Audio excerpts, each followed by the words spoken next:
Brad and I do some backcountry backpack hunting together. Most times we tear out of camp first thing in the morning, before the sun's up, and separate for the day, and then we don't see each other until that night, typically.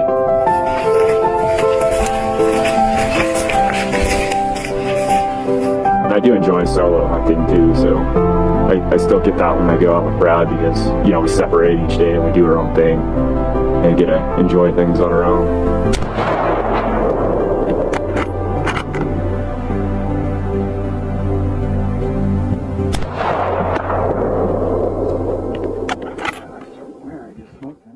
I think the experiences that Brad and I have had together over the years, we've had some kind of rodeos and some hard times in the backcountry before. Like I remember a time we were in Idaho and I might have, shot a elk way back in the backcountry in a deep, deep hole. And I think we were about 13 miles from the truck. And I might have not picked the best route to take the llamas in, and it was a disaster going in there. Brad knew I kind of made a bad choice of the route I chose to go get the elk. In the moment, he wasn't yelling at me or mad at me. He was just like focused on the problem of like, we gotta solve this problem to get to this elk and figure it out, and then get it out, and then I'll give Charlie some shit about what he did. Didn't even have time to put my earplugs in. So Brad and I found a big herd. There's a bunch of cows and calves with some spikes. And we set up on them once, had about 300 yard shot. But then they all dropped out of sight, and I made a slight adjustment. I couldn't see them. We just sat there for a second. I don't know if they winded us. I don't know if something kind of kicked them out of the bottom when they came up. And there was a spike right there. And I shot once, and he wheeled and came down, and he stood behind a tree for the longest time. And then some cows came up and started walking, moving to the right. And I shot again. I thought I heard a bullet hit, but they disappeared behind some trees. And honestly, I felt good on the shot, or I wouldn't have pulled the trigger, but that first shot kind of surprised me that he didn't just, act different. But he was the only one in the string that just absolutely wheeled around. And he stood there. He wasn't moving fast. There were other cows going past him. I shot a second time. I thought I heard that bullet just pop. But, it's that feeling of not knowing. Mysteries. Yeah, because he wheeled around. Everybody was in a line filing out. He wheeled around, came down here. He was somewhere standing right in here. And the second shot. The second shot would have been going through here.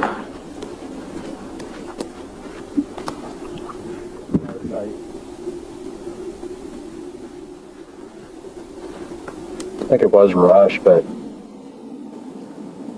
reviewing the footage again, it sure looked like I punched the trigger. Felt good going into it, but you look at that footage, it was like, it was ugly.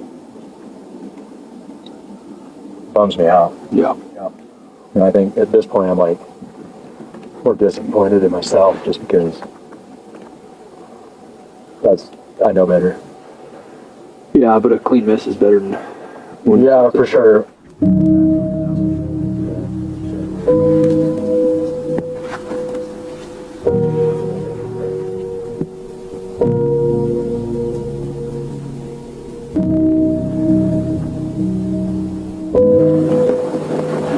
So we just spotted 6 elk at 3 o'clock in the afternoon. It's hot. It's probably 70s.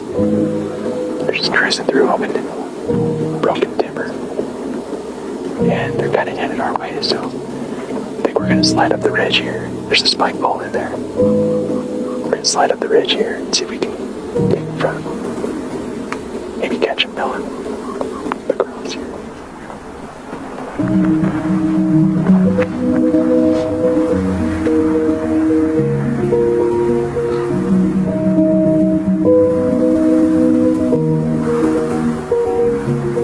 That's disappointing.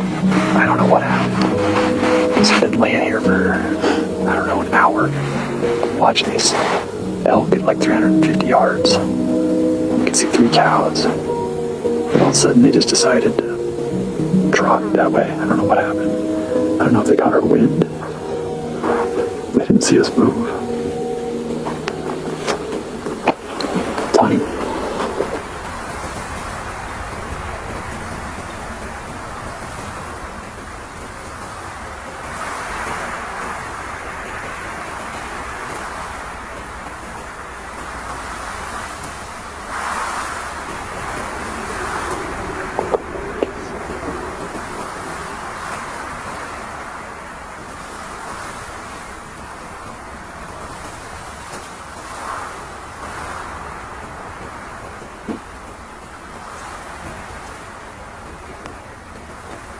So Brad and I split up. Now I'm gonna get to tiptoe through where we were seeing elk this morning. I'm thinking they're gonna come back out on some of these hillsides, but we'll see. We saw a small raghorn bull and a couple of spikes. Just couldn't make a shot at it. So we'll go back through it again tonight. It just got quiet. Our wind just dropped. Birds are really making noise.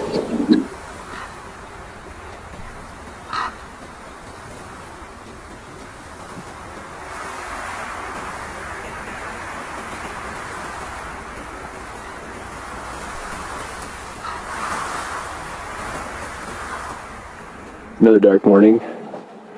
Starting to feel harder and harder to get up early and hike up these mountains. But Curtis and I are going to split up again today to try and just optimize our chances of getting an opportunity, because we're kind of getting down to the last handful of days here. So we got to start making our opportunities count if and when we see something. So I'm going to hike up one mountain. Curtis is going to go up another mountain. And then we're going to go like this. And then bang, bang, like that. That's pretty much it. You got anything to add? I agree. Hopefully it's bang before we meet. But it's just getting harder. Sort of like mental mind game kicks in. You gotta kind of convince yourself that's what you do.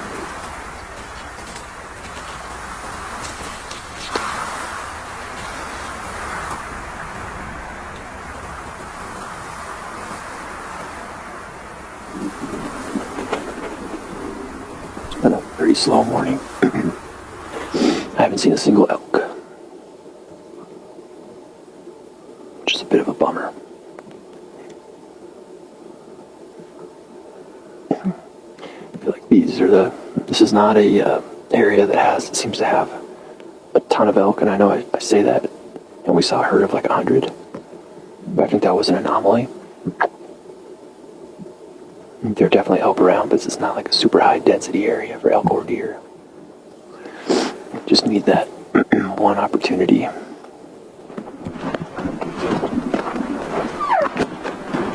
Brad has always been one of those guys that, as far as hunting goes, likes to put in the extra effort, go further than most guys prefer to go.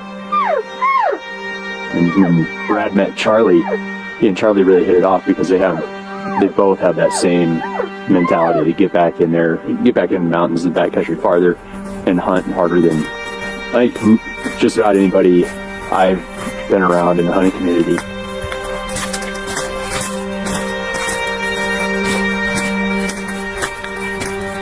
I think the experiences that Brad and I have had together over the years, you know, we've had some kind of rodeos and some hard times in the backcountry before.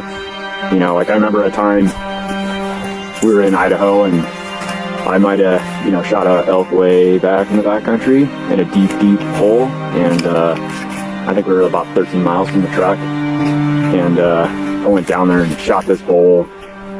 And I might have not picked the best route to take the llamas in. And it was a disaster going in there. And, you know, Brad knew I kind of made a bad choice of the route I chose to go get the elk. We're going to go a different way back out. But in the moment, he wasn't yelling at me or mad at me. He was like focused on the problem of like, we got to solve this problem to get to this elk and figure it out and then get it out. And then I'll give Charlie some shit about what he did. Still would have done it, just picked a different route to take the elk out. I like hunting with them just because I also like to get into the backcountry. I'm okay with the struggle that you end up enduring.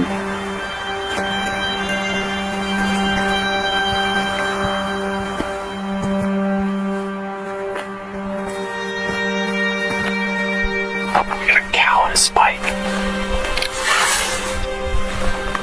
Down a ways. I'm not even sure I can make it there before dark. I'm not ready to shoot a spike yet. I just got a few days. Curtis would shoot a spike. He's up over there.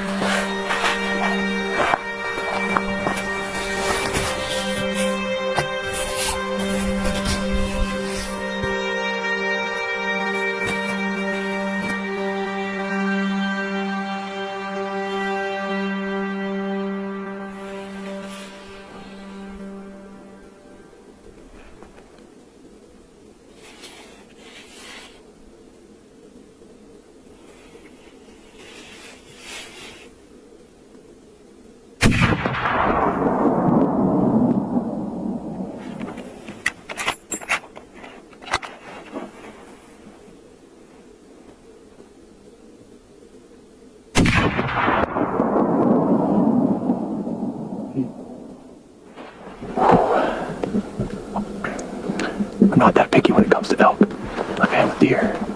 I was gonna hold out for something, but man, it's been tough hunting.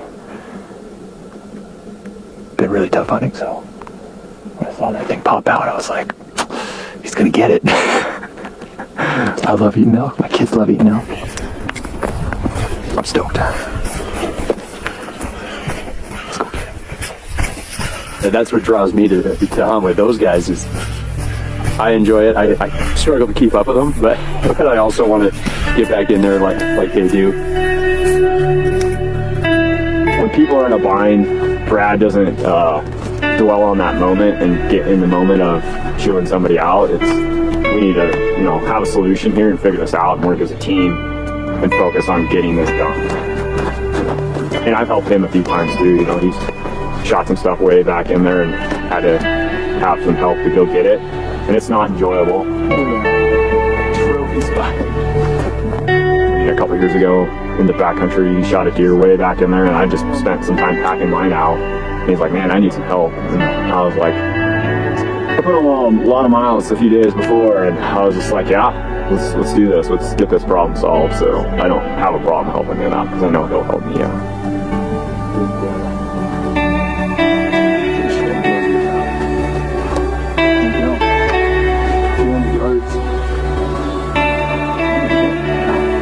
I think that's where that bond comes from.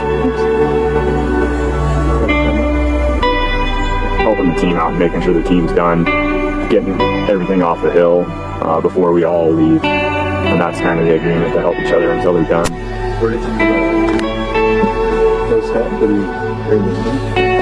we were just up the ridge there.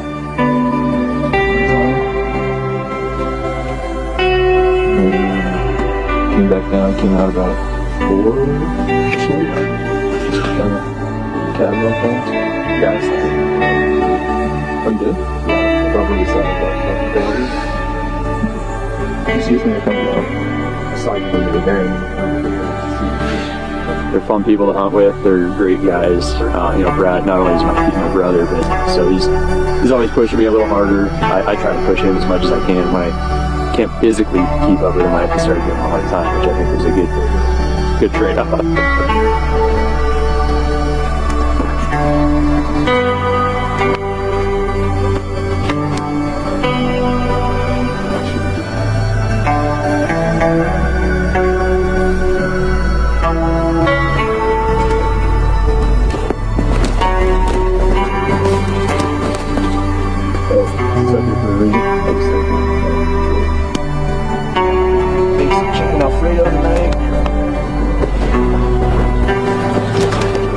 Curtis, you're only with the tag left now, so gotta be in the right place at the right time. And we got about an hour walk back to camp. Get up tomorrow and do the same thing all over again. Yeah. Hopefully Kronk's making us dinner. Hopefully Kronk made it back to camp. Yeah. I'm sure he did. All right. Well, that's it for today. We'll see you again tomorrow.